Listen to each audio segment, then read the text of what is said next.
SIR নিয়ে নানা অভিযোগ, বিএলওদের অসুস্থ হচ্ছেন বিএলওরা, আত্মহত্যা করছেন বিএলওরা, আর এরই মধ্যে নজির 17 দিনে এসআইআর এর কাজ শেষ বিএলওর। 17 দিনেই কাজ শেষের দাবি বিএলওর। লাভপুরের বিপ্রটিকুড়ির 166 নম্বরের বিএলও পূজা ঘোষ, আর পূজা ঘোষ 166 নম্বর বুথে 1017 জন ভোটার, 1014 জনের ডেটা এন্ট্রি শেষ। তথ্যগত কারণে 3 ভোটারের ডেটা এন্ট্রি হয়নি, জানান বিএলও পূজা ঘোষ। আমার এখন 99.91% কাজ হয়েছে। পার ডে আমার 100 থেকে 150টা আমি এন্ট্রি করতাম। আমার টার্গেটই ছিল যে আমাকে আজকে 100 থেকে 150টার মধ্যে আমাকে এন্ট্রি করতেই হবে। কোনো সময় 2টো, কোনো সময় 3টে, কোনো সময় 4টে পর্যন্ত আমরা এন্ট্রি করেছি। সহজভাবে কাজটা নিন। আমি বলবো রাত্রিবেলা তারা একটু এন্ট্রি করার চেষ্টা করুন, কারণ দিনের বেলা সার্ভারটা ডাউন থাকবে। প্রেশার একটু আছে, নিজের মতো করেই করে নিয়েছি, কঠিন ভাবিনি। আবার নদিয়ার কালীগঞ্জের ছবিটা দেখাবো, সেখানে সমীক্ষার নাম করে ব্যক্তিগত তথ্য হাতানোর চেষ্টা। নদিয়ার কালীগঞ্জে এক ব্যক্তিকে আটকে বিক্ষোভ, বাড়ি বাড়ি তথ্য সংগ্রহের সময় সন্দেহ বাসিন্দাদের। কালীগঞ্জের পলাশীতে সন্দেহভাজনকে আটক করে বিক্ষোভ। ডিজিটাল ম্যাপিং এর কাজ বলে পাল্টা দাবি, স্থানীয় প্রশাসনের অনুমতিপত্র না থাকার অভিযোগ।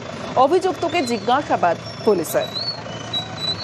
কয়েকজন ব্যক্তি পাঁচকালা গ্রামে সার্ভের নাম করে অন্ধকারে ঘুরছে, সেখানকার মানুষের সন্দেহ হয়, তাকে ধরে নিয়ে এসে বসায়। আমরা সকলে ওনার কাছে বিভিন্ন রকম ভাবে কথোপকথনের মাধ্যমে জিজ্ঞাসাবাদ করি, আপনি কেন এভাবে সার্ভে করলেন? ওনার সঙ্গে আরো 2-4 জন আছেন, উনি স্বীকার করলেন। 2 ঘন্টা ধরে এখানকার পাবলিক ওনাদেরকে ডাকবার জন্য বারবার অনুরোধ করেন, তারা আসবো করে না আসাতে আমরা প্রশাসনের দ্বারস্থ হই। পুলিশ প্রশাসনের গাড়ি এসে ওনাকে এখান থেকে তুলে নিয়ে যায়। আপনি কোথা থেকে এসেছেন? Government of India statistics department থেকে, পরিসংখ্যান দপ্তরের ফ্যামিলি কাউন্টিং প্লাস একটা ডিজিটাল ম্যাপের জন্য। বাড়ি বাড়ি গিয়ে আপনি কি করছেন? বাড়ি গার্জেনের নাম্বার, কটা ফ্যামিলি আছে সেটা কাউন্ট করছে। আপনি এই নদিয়া ডিএম কে জানিয়েছেন? সম্ভবত জানানো আছে, আমার জানা নেই। ভিডিওকে জানিয়েছেন আপনি? ভিডিওর পারমিশন কপি আছে, রিসিভ করে দিয়েছি আপনাদের কাছে। এই পর্যন্ত স্থানীয় লোকজন আপনাকে কেন আটকে রেখেছে? ওরা বলছে যে এগুলো ভুলভাল, লিগালি নয়। কতজন আছেন আপনারা? 2 জন। কাটমানি ফেরাতে মাইকিং, রাজ্য সরকারের বাংলার বাড়ি প্রকল্প, আর এই প্রকল্পে বাড়ি তৈরির জন্য কাটমানি নিয়েছেন তৃণমূলের পঞ্চায়েত সদস্য। আর হারোয়ায় এই অভিযোগ ছিল আগেই, এবার সেই টাকা ফেরত দিতে মাইকিং। পঞ্চায়েতের নাম করে সেই মাইকিং এর ভিডিও ভাইরাল। পঞ্চায়েত সদস্য অবশ্য কাটমানি নেওয়ার অভিযোগ মানতে নারাজ।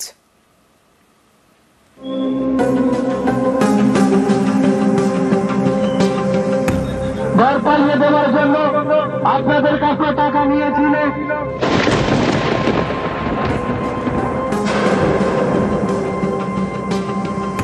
যারা ঘর পাইয়ে দেওয়ার জন্য আপনাদের কাছে টাকা নিয়েছিলেন, তারাও দরখাস্ত করবেন আপনাদের টাকা ফেরত দেওয়ার জন্য। সমস্ত ব্যবস্থা আমরা করব। হাড়োয়ার পঞ্চায়েত এলাকায় চলছে মাইকিং। কাটমানির টাকা ফেরত দেওয়ার কথা বলে প্রচার, সেই ভিডিও ভাইরাল। আগামী দিনে ভোটারমুখী টাকা যাদের আসবে তারা যেন কোনো প্রকার কাউকে একটি টাকা না দেয়। উত্তর 24 পরগনার হাড়োয়া, এখানকার গোপালপুর 2 নম্বর গ্রাম পঞ্চায়েতের তৃণমূল সদস্য শাহজাহান আলী বিশ্বাস। অভিযোগ, বাংলার বাড়ি প্রকল্পে ঘর পাইয়ে দিতে তিনি অনেকের কাছ থেকে টাকা নিয়েছেন, কারো থেকে 10,000 টাকা, তো কারো থেকে আরো বেশি। 1,20,000 দিয়েছে সবাইকে, কিন্তু আমাদের কাছে 10,000 টাকা কেটে নিয়েছে। আমাদের মেম্বার নিয়েছে শাহজাহান বিশ্বাস, যে টাকা দেয়নি তার 100টা দিচ্ছিল না, এবার আমরা দিয়েছি বলে আমাদের 100টা দিয়েছে। ঘর টাকা না দিলে আছে, ঘর আছিলাম পরের বারে আছে, সইটই দেবো না, এইরকম কথা বলছে। আমার কাছে নিয়েছিল হচ্ছে 5,000। আপনি প্রথম কিস্তি পেয়েছিলেন? হ্যাঁ। কে নিয়েছিল টাকা? শাহজাহান বিশ্বাস। সম্প্রতি একটি ভিডিও ভাইরাল হয়, সেখানে দেখা যাচ্ছে পঞ্চায়েতের নাম করে মাইকিং করা হচ্ছে। বলা হচ্ছে আবাসের ঘর পেতে যারা টাকা দিয়েছেন সেই টাকা ফেরত দেওয়া হবে, এর জন্য পঞ্চায়েতের কাছে আবেদন করতে হবে। আবাস যোজনা ঘরের টাকা যাদের কাছে নিয়েছিল তাদেরকে অনুরোধ করছি, আপনারা অবিলম্বে দরখাস্ত করে আপনাদের বকেয়া টাকা।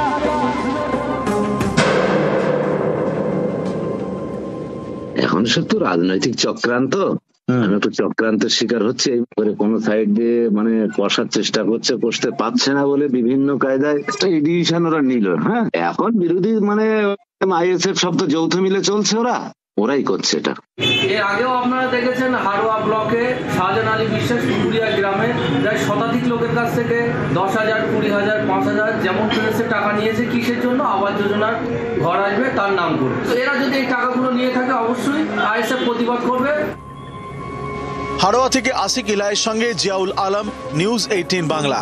ঘর পাইয়ে দেওয়ার জন্য আপনাদের কাছে টাকা নিয়েছিল।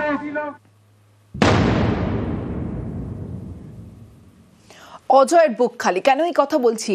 বীরভূমের ঘাট থেকে বালি তোলার অনুমতি আছে, তবে এই যে ঘাট থেকে বালি তোলা চলছে সেখানে অনুমতি নেই, আর সেখানেই কাটা হয়েছে চালান। কিন্তু বালি তোলা হচ্ছে অজয়ের অন্য পার থেকে, যা পরে পূর্ব বর্ধমানে যে জায়গার ছবি আপনাদের দেখাচ্ছি, আর্থমুভার নামিয়ে তোলা হচ্ছে বালি আর তারপর পাচার। নিউজ 18 বাংলায় এক্সক্লুসিভ।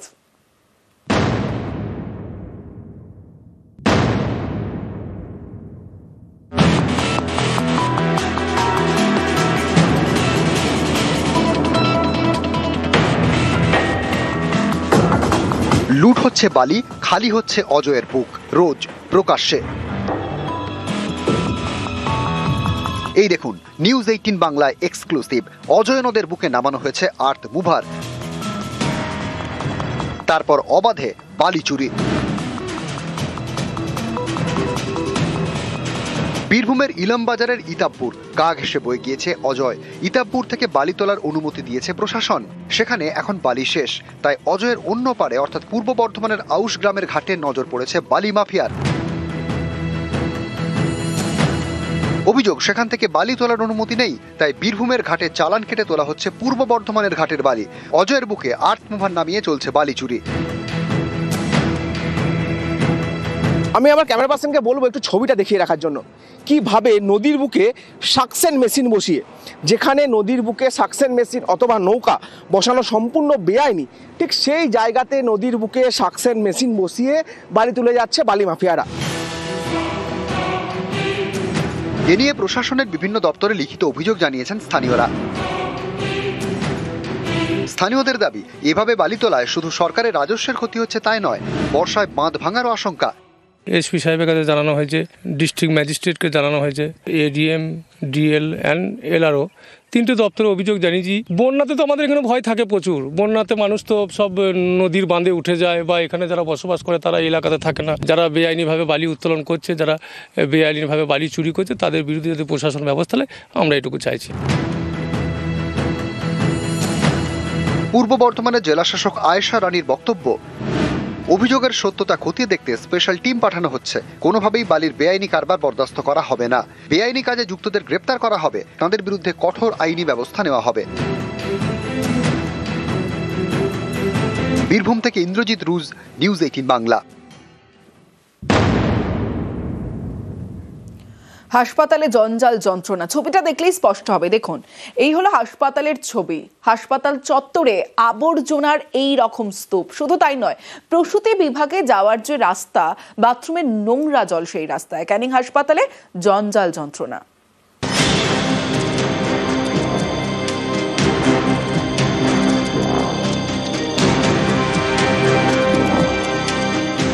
এটা ক্যানিং মহকুমা হাসপাতালের ছবি।